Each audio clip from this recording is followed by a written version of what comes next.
महापुरुषहरूले गर्ने कार्यहरू माइक कार्य जस्तै देखिन्छन्। शास्त्रहरूमा भएका यस्ता प्रसङ्गहरूका बारेमा जान्नका लागि सनातन धर्म प्रवचन श्रृङ्खला भाग 79 हेर्नुहोस्। राधे राधे। सनातन धर्म प्रवचन श्रृङ्खलाको क्रममा अहिलेसम्म हामीले यही बुझ्यौँ कि हामी सबै अनन्त मात्राको प्रतिक्षण बढ्दै जाने र सधैँ रहिरहने आनन्द चाहन्छौँ। यस्तो आनन्द भगवान नै भएकाले भगवानलाई प्राप्त गरेर नै हामी सुखी हुन सक्छौँ।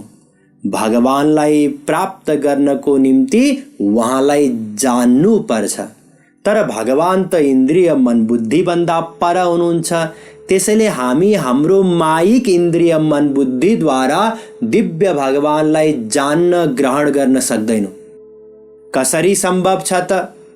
वेद शास्त्रले बताए कि जसमाथि भगवानले कृपा गरिदिनुहुन्छ उसैले भगवानलाई जान्न सक्छ, प्राप्त गर्न सक्छ।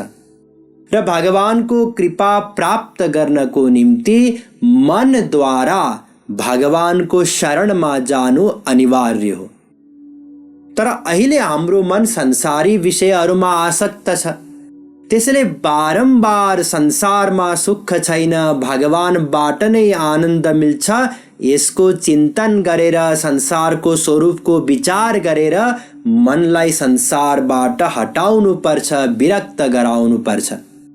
जब मन संसारबाट हट्दछ, वैराग्य प्राप्त हुन्छ, तब हामीलाई एउटा यस्तो तत्त्व चाहिन्छ जसलाई गुरु भनिन्छ। गुरु यसअघि हामीले बुझ्यौँ कि श्रोत्रिय ब्रह्मनिष्ठ हुनुपर्छ। श्रोत्रिय भन्नाले वेद शास्त्रको ज्ञान पनि होस् र ब्रह्मनिष्ठ भन्नाले भगवानलाई प्राप्त गरेको होस्। कसरी जान्ने? कोही श्रोत्रिय ब्रह्मनिष्ठ छ कि छैन? बाहिरी व्यवहार हेरेर हामी निर्णय गर्न सक्दैनौँ। किनकि 4 प्रकारका व्यक्तिहरू हुन्छन्, हामीले हिजो चर्चा गर्यौँ।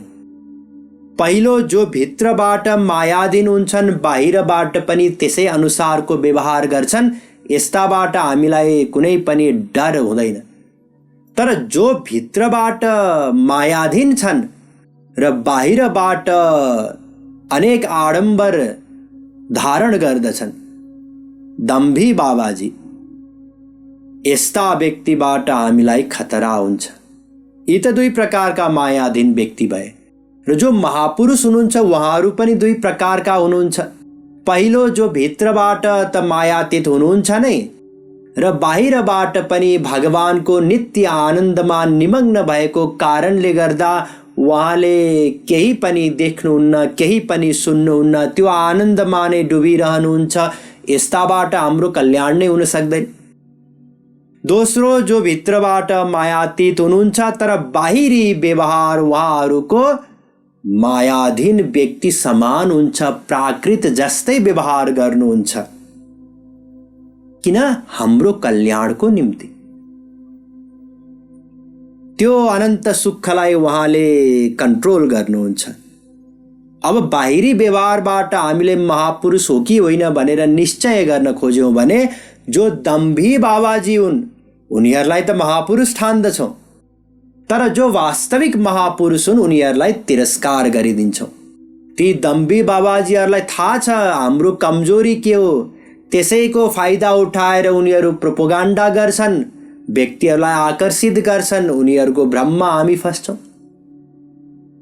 र वास्तविक महापुरुष उनीहरू आफ्नो मस्तीमा रहन्छन् र जीव कल्याणको निम्ति अनेक प्रकारका कामको व्यवहार, क्रोधको व्यवहार सबै गर्छन् र हामी सोच्दछौँ यी महापुरुष होइनन्, अनि उनीहरूबाट हामी लाभ लिन सक्दैनौँ।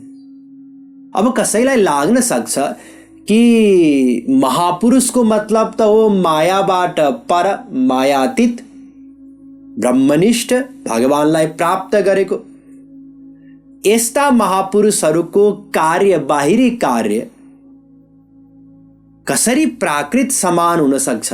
किनकि मायाको त बीज नै रहँदैन, मायाको प्रभाव नै नहुनु पर्ने अनि प्राकृत कार्य हामीले देख्दा प्राकृत देखिने कार्य कसरी महापुरुषले गर्न सक्छन्, गर्दैनन् होला भन्ने हामी प्रायलाई लाग्छ। तर त्यसो होइन।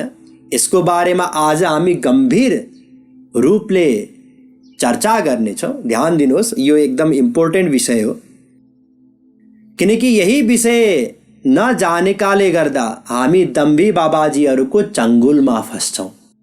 त्यसैले यो जान्न अनिवार्य हो कि महापुरुषहरूले पनि प्राकृत समान कार्य गर्नुहुन्छ। अब आउनुहोस् इतिहासमा हेरौँ। इतिहास के तुलसीदास जी महाराज त यहाँसम्म भन्नुहुन्छ, शिव बिरंची कह मोहई कोहे बपुरा आन। यो जुन माया तत्व, माया, यसबाट शिव अर्थात् शंकर भगवान, बिरंची अर्थात् ब्रह्माजी उहाँहरू समेत मोहित हुनुहुन्छ। साधारण व्यक्तिको त के कुरा गर्नु। नारद भव बिरंची सनकादि जे मुनि नायक आत्मवादी मोहन अंध कीन्ह केही को जग काम न चावन जेही। पुनः त्यही कुरा उहाँले दोहोऱ्याउनु भयो। ब्रह्माजी, विष्णुजी, सनकादि यी सबै पनि मायाको मोहमा फस्नुहुन्छ। अब सुन्दा आश्चर्य लाग्छ, उहाँहरू त स्वयं भगवान हुनुहुन्छ, भगवानका अवतार हुनुहुन्छ। चिन्ता नलिनुहोस्, हामी उत्तर पक्षमा यसको समाधान गर्नेछौँ। यो पूर्व पक्ष सुन्दाखेरि अलिकति डरलाग्दो हुन सक्छ। अब आउनुहोस्, सनकादि परमहंसको नाम आइहाल्यो, उहाँहरूको बारेमा चर्चा गरौँ केही बेर। सनकादि परमहंस भगवानकै अवतार मानिनु भएको छ। वेदव्यासजीले भगवानको अवतारहरूको उल्लेख गर्ने क्रममा उहाँको पनि नाम लिनुभएको छ। सनक, सनन्दन, सनातन र सनत कुमार, यी 4 दाजुभाइ हुनुहुन्छ जो 5 वर्षको उमेरमै रहनुहुन्छ सदा, र सर्वत्र उहाँहरूको गति छ। अवधूत भएर रहनुहुन्छ, कुनै वस्त्र इत्यादि लगाउनुहुन्न। र एकपटक उहाँहरूलाई लाग्यो वैकुण्ठ जाउँ, जानुभयो वैकुण्ठ तुरुन्तै। त्यहाँ द्वारपाल थिए जय विजय, उनीहरूले रोकेपछि उहाँहरूलाई क्रोध उत्पन्न भयो। ध्यान दिनुहोस्, सनकादि परमहंस आत्माराम हुनुहुन्छ र आत्माराम भएर पनि के भयो, क्रोध उत्पन्न भयो। कसरी हुन सक्यो आत्माराम अनि क्रोध? यो त एकदम विपरीत कुरा हुन्, किनकि आत्मारामको स्थिति नै यस्तो हुन्छ। वेद भन्दछ, यत्र हि द्वैतमीव भवति तदितर इतरम जिग्रति तदितर इतरम पश्यति तदितर इतरग्वम शृणोति तदितर इतरम अभिवदति तदितर इतरम मनुते तदितर इतरम बिजानाति। यो द्वैतको अवस्था र आत्मारामको अवस्था हो। यत्र वा अस्य सर्वमात्मैवाभूत तत् केन कं जिघ्रेत् तत् केन कं पश्येत् तत् केन कग्वं शृणुयात् तत् केन कं अभिवदेत् तत् केन कं मन्वीत् तत् केन कं विजानीयात् एने दग्वं सर्वं विजानाति तं केन विजानीयात् विज्ञातारमरे केन विजानीयात् इति बृहदारण्यकोपनिषद 2:4-14। अर्थात त्यस्तो स्थिति हो आत्मारामको स्थिति, जुन स्थितिमा पुगेर त्यो जीवले आफू बाहेक अरू केही पनि देख्दैन, केही पनि सुन्दैन, केही पनि सोच्दैन, केही पनि जान्दैन, केही पनि बोल्दैन, सर्वत्र आफ्नै अनुभव गर्दछ। यो अद्वैतको स्थिति, आत्मारामको स्थिति। र द्वैतको स्थिति आउना साथ अरूलाई पनि देख्छ, अरूलाई सुन्छ, अरूको बारेमा सोच्दछ, अरूको बारेमा बोल्दछ। तर सनकादि परमहंस आत्माराम हुनुहुन्थ्यो। उहाँहरूले कसरी देख्नुभयो जय विजय र कसरी क्रोधित हुन सक्नुभयो? किनकि तुलसीदासजी महाराज भन्नुहुन्छ, क्रोध की द्वैत बुद्धि बिनु, द्वैत की बिनु अज्ञान। यो जुन क्रोध हो, द्वैतको भावना नभइन्जेल क्रोध हुन सक्दैन। द्वैत देख्नुभयो नि, जय विजयलाई देख्नुभयो, आफ्नो मार्ग रोकेको देख्नुभयो, द्वैत भयो। र द्वैत कसरी हुन्छ? अज्ञानको कारणले गर्दा द्वैत हुन्छ। सनकादि परमहंस महापुरुष अज्ञानको कारणले गर्दा, मायाको कारणले गर्दा द्वैत, अनि द्वैतको कारणले गर्दा क्रोधित अनि श्राप दिनुभयो। यहाँहरूले सुन्नुभयो होला भागवतमा यसको प्रसङ्ग। यो त सत्ययुगको घटना हो र यस्ता यस्ता राजा भएका छन्। ध्रुवजी महाराज 36,000 वर्षसम्म राज्य गर्नुभयो। प्रहलादजी महाराज 1 मनवन्तरसम्म, 30 करोड 67 लाख 20,000 वर्षको मनवन्तर हुन्छ। 71 पटक चतुर्युग, 4,32,000 वर्षको कलियुग, त्यसको 2 गुना 8,64,000 वर्षको द्वापर, कलियुगको 3 गुना 12,96,000 वर्षको त्रेता, कलियुगको 4 गुना 17,28,000 वर्षको सत्ययुग, चारैवटा युग मिलाउँदा 43,20,000 वर्ष चतुर्युग। यस्ता चतुर्युग 71 पटक बितिन्जेलसम्म प्रहलादजी महाराजले राज्य गर्नुभयो। हामी पनि थियौँ त्यो बेला। यी प्रहलादजी महाराज, यिनलाई वैराग्य भएन राज्यबाट। ठुला ठुला व्यक्तिहरू त यिनलाई महापुरुष भन्दछन्। कस्ता महापुरुष हुन्? हामीले यही अभिव्यक्ति दियौँ प्रहलादजी महाराजको बारेमा। अम्बरीशजी महाराज ठुला ठुला राजा भए, महापुरुष। र राजा भएपछि त साम दाम दण्ड भेद यी नीतिहरू अपनाउनु नै पर्छ, अनेक व्यवहारहरू गर्नु नै पर्छ। बाहिरबाट के देखिन्छ? गडबड नै गडबड देखिन्छ। भित्रबाट महापुरुष, बाहिरबाट गडबड। आउनुहोस् त्रेता युगमा भगवान रामकै घरमा जो लक्ष्मणजी हुनुहुन्थ्यो, भरतजी, शत्रुघ्नजी, उहाँहरूको चर्चा गरौँ। लक्ष्मणजी, भरत आउनुभयो रामलाई बोलाउनको निम्ति चित्रकूट।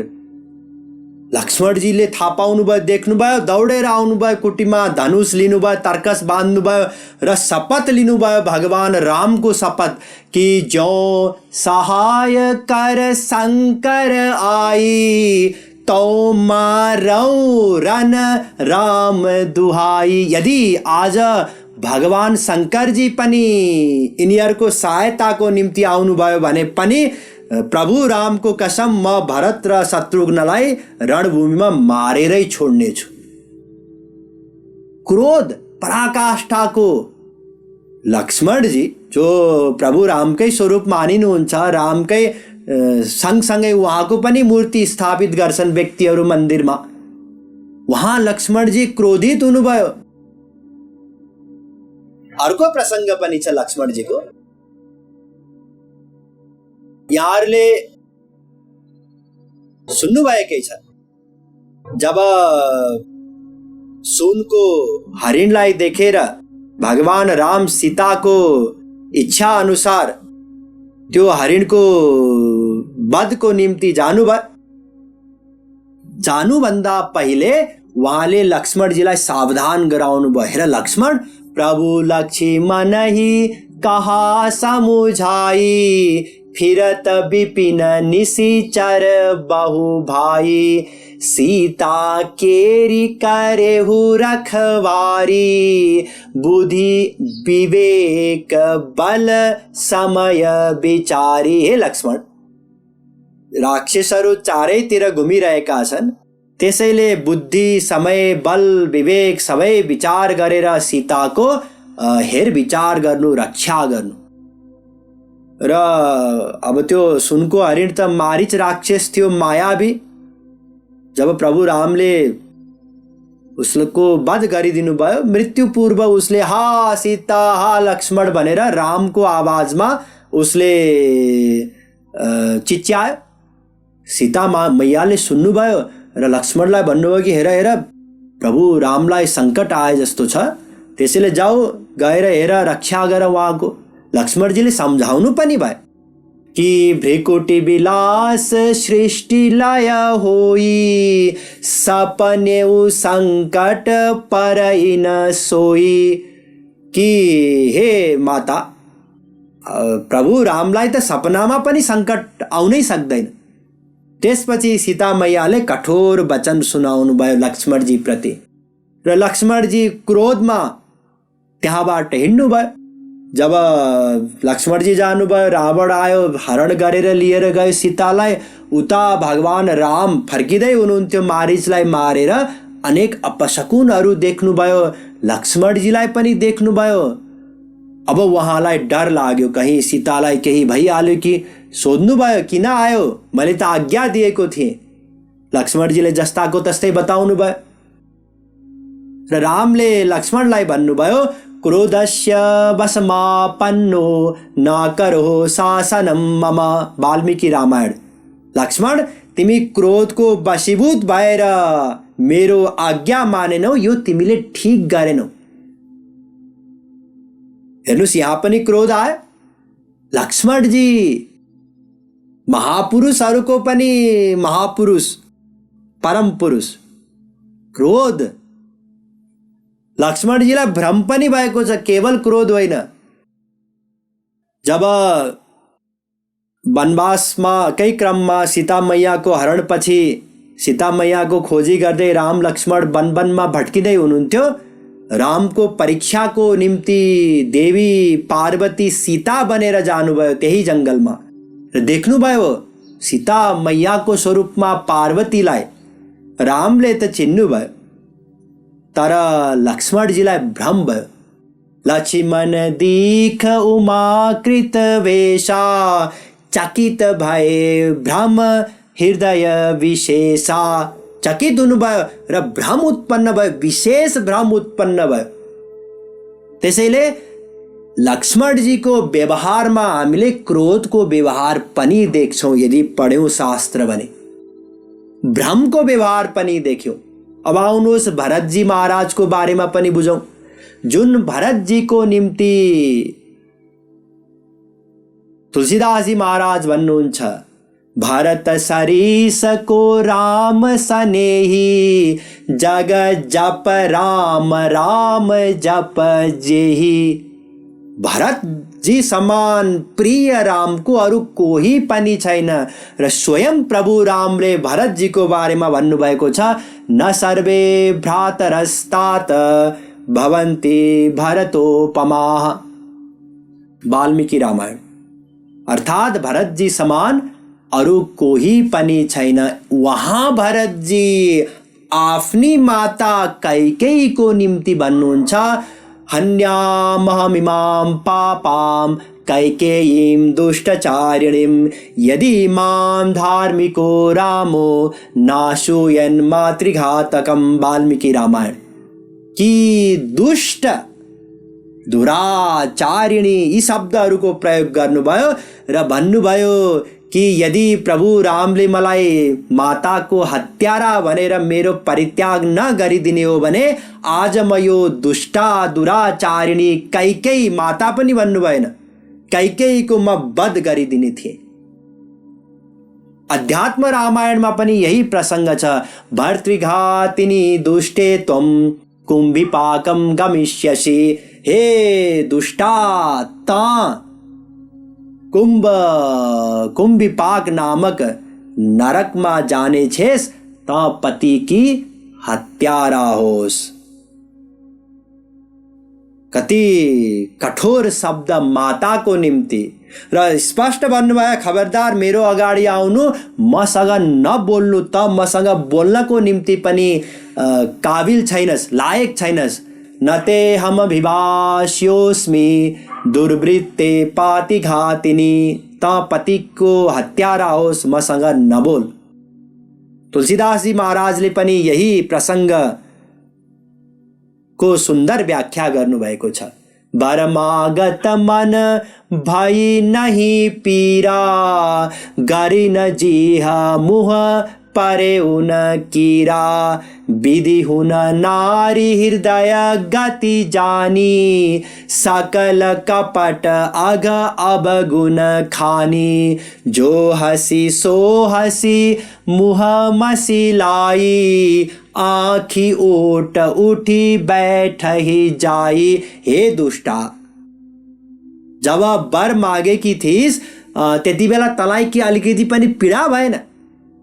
तेरो जिब्रो गलेन, मुखमा किरा किन परेन? नारीहरूको हृदयको गति विधाताले पनि जान्दैनन्। कैकेयीको नाममा सबै नारी जातिकै उहाँले यस प्रकारले व्याख्या गरिदिनु भयो। तैले आफ्नो मुखमा कालो मोसो दलिस, त्यसैले त मबाट टाढा जा। यो भरतजीको अभिव्यक्ति आफ्नो माताजी प्रति क्रोधको पनि पराकाष्ठा, कि आफ्नो माताजीलाई मार्ने सोच्नु भयो। आउनु शत्रुघ्नजीको बारेमा चर्चा गरौँ। शत्रुघ्नजी शत्रुहरूमाथि विजय प्राप्त गर्ने हुनाले उहाँको नाम नै रहन गयो शत्रुघ्न। उहाँले के गर्नुभयो? पुरुषार्थ पराक्रम।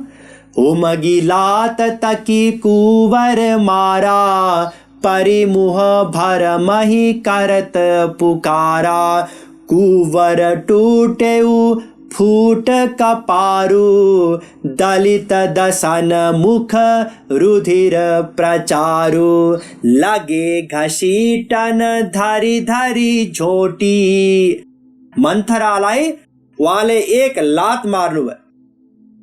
बिचारा भुइँमा घोप्टो पर्दै लडिन्, मुखबाट रगत बग्यो, चिच्याइन्, शिर फुट्यो। त्यसपछि त्यतिले पनि पुगेन, कपाल समाएर लतार्न थाल्नुभयो। यो स्थिति, बाहिरी स्थिति महापुरुषको।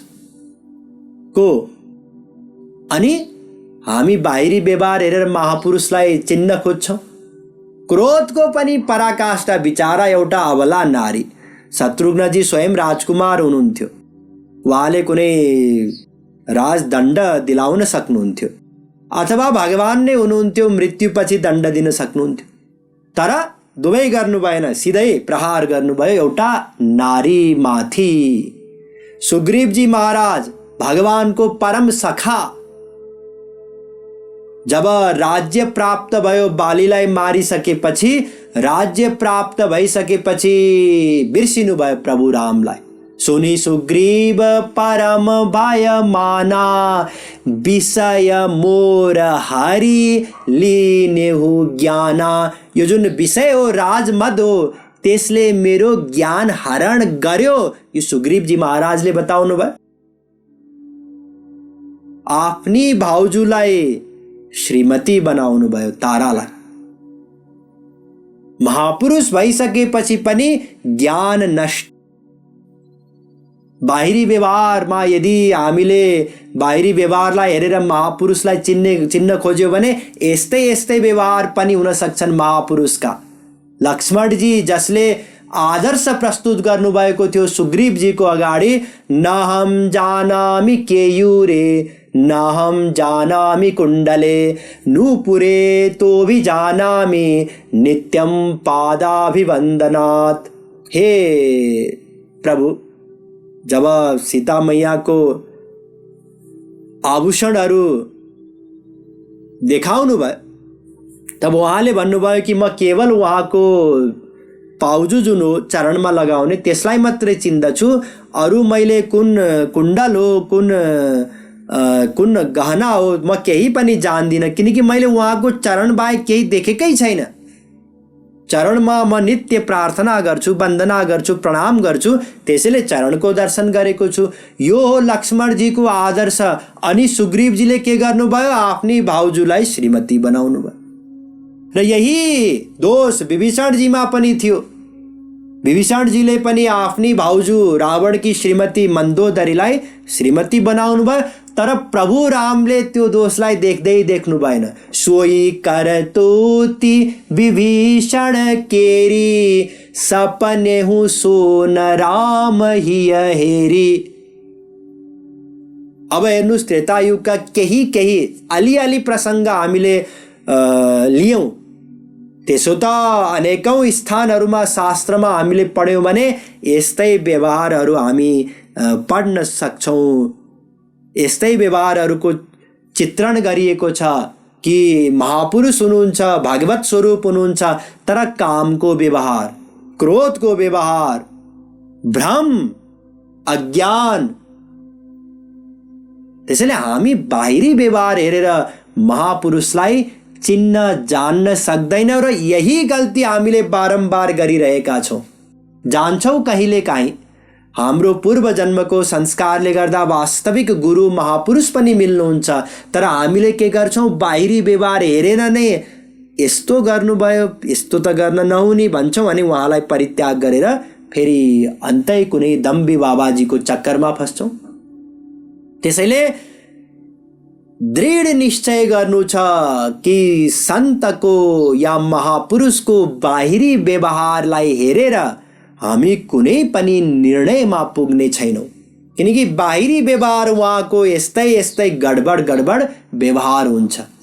र यो प्रकरण यद्यपि हामी अहिले पनि सक्न सक्छौँ यसैमा कन्क्लुड गरेर, तर यसको बारेमा अझै चर्चा भोलि पनि गरिनेछ ताकि दिमागमा बसोस् कि महापुरुषहरूले बाहिरी व्यवहार हामी जस्तै कि हामी भन्दा पनि तल गएर गर्न सक्नुहुन्छ। त्यसैले बाहिरी व्यवहारबाट हामी महापुरुषलाई चिन्ने, जान्ने, परीक्षण गर्ने यस्तो कार्य गर्नु हुँदैन। र बाँकी फेरि यो जुन विषय चलिरहेको छ यसको शेष प्रसङ्ग भोलि चर्चा गरिनेछ। वृन्दावन बिहारी लाल की जय।